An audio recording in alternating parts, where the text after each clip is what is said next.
everybody, Erica Serwin here from Pink Barker Designs, and today I'm going to show you how to make this quick and easy Ghirardelli candy holder. These are so easy to buy. They're everywhere this time of year, and I wanted just a real simple little holder to kind of dress them up.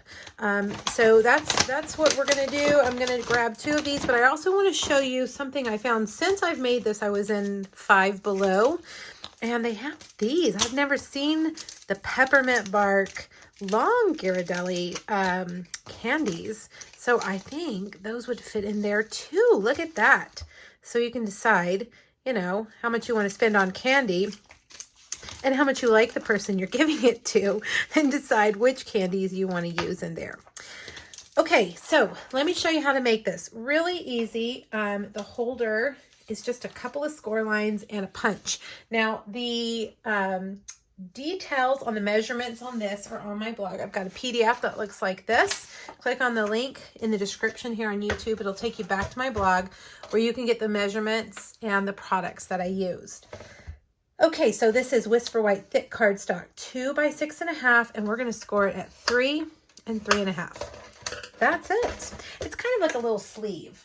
It's not a box. It's just a little sleeve to slide your candy in. All right, so I'm going to stick both ends into the scalloped tag topper punch. Don't you love this punch? We have several versions of this. Depends on what you want the top of your little tag to look like. All right, so we've got that, and we will put these guys in here. And I'm going to use the Real Red sheer ribbon. I go through a ton of ribbon this time of year. Red especially. I prefer traditional. I'm going to set that down and hold that down. I prefer traditional Christmas colors.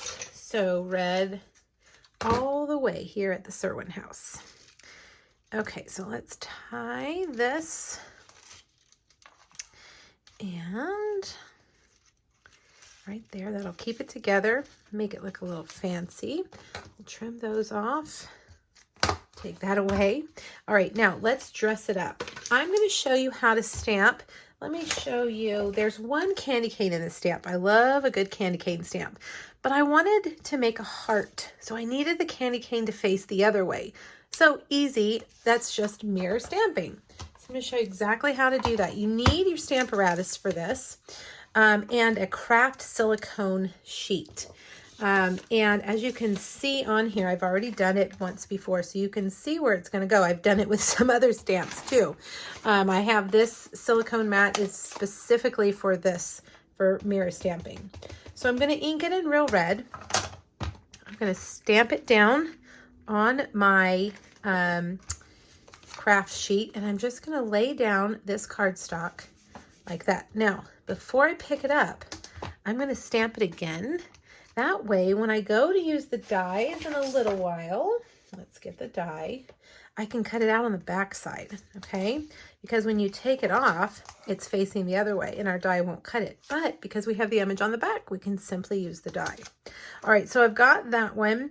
Let's stamp it again. This time we need it regular. Oh, I just stuck my finger in the red ink. Okay, so we've got one facing the left, one facing the right. Okay, now I'm going to stamp my sentiment. Oh my goodness. Red ink is very potent. All right, I'm going to stamp the sentiment down here at the bottom, and I'm going to fussy cut those words. I've noticed a lot that's on Pinterest and Facebook. That's very trendy right now, cutting around your words. Kind of reminds me of the 80s when we used to do things like that. Just taking your scissors and cutting around them. So we're going to try that out today. The sentiment I wanted to use is pretty big, and I felt like I needed to cut it down in order to get it to fit on our small project. Okay, there's our regular candy cane. Now I'm going to turn it over. Remember, we stamped it on the back, and run that through. Let's see if we've got our 2. Let's see, that one goes that way and that goes that way. See, now we can make a candy cane heart. Okay, now for this, and I have smeared the ink, so let's stamp it again. Red ink, for some reason, takes a little bit longer to dry. So I won't smear it again. I'm going to grab my heat tool, and I'm just going to hit it with the heat tool. You know what? I have red ink all over my fingers, which isn't helping the situation at all. But good thing we are going to cut it out. Okay, now hopefully that has set our ink and it won't smear. Whoops, things are flying. All right, so get your little paper snips and you're just gonna cut a bubble or a cloud around your words. It's cute and kind of nostalgic when I see words cut like this. We don't have a matching die, no problem. I say we take it old school and use our hands and our scissors. Imagine that. Back before we had die cut machines, I remember going to the craft store and buying die cuts, shapes that were already cut out because we didn't have die cut machines.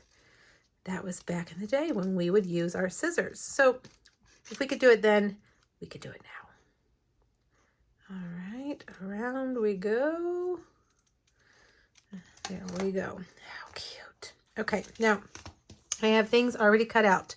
I've got a Whisper White scalloped circle, and that was cut with a layering circle dies. Then I've got a 2-inch piece of Designer Series paper. This is the most wonderful time of the year product medley refill kit, this paper, and it has candy cane paper in it. It's just beautiful. If you go to my blog to this post, you'll see 2 other projects using the Sweetest Time Bundle. And I've used the candy cane paper in one of the other projects as well. All right, dimensionals there. Now I'm going to take these guys. Let's make sure I get them there. Okay, because they're stamped on the back. I have to remember which one goes which. You can tell this one is faded. This was not the original stamp. And then this one over here was the one we stamped on the back so we could cut it out. Okay, so some mini dimensionals.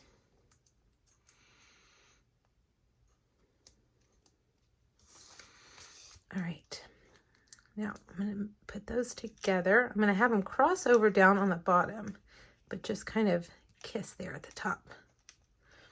Okay, and then I will take my little sentiment. I think I'm just going to put regular adhesive on there. I'm using Stampin' Seal Plus today, but Tombow or Stampin' Seal would work as well. And just set that right on there. Now, almost done. I feel like it needed something else, so I cut out a snowflake, a small snowflake with the snowflake dies. And if I can find my glue dots, we'll add it on just right there in the center of the bow, because they're not going to untie the bow. They're just going to slide that candy out. And there you have it.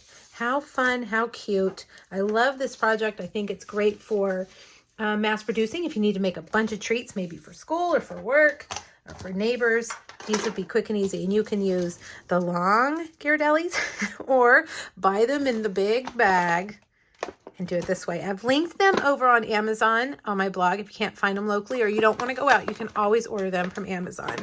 But I got the big bag, I believe, at Target. All right, you guys, Merry Christmas. Make sure you stop by my blog to get that PDF, and I hope you'll make your own. Thanks, everybody. Bye-bye.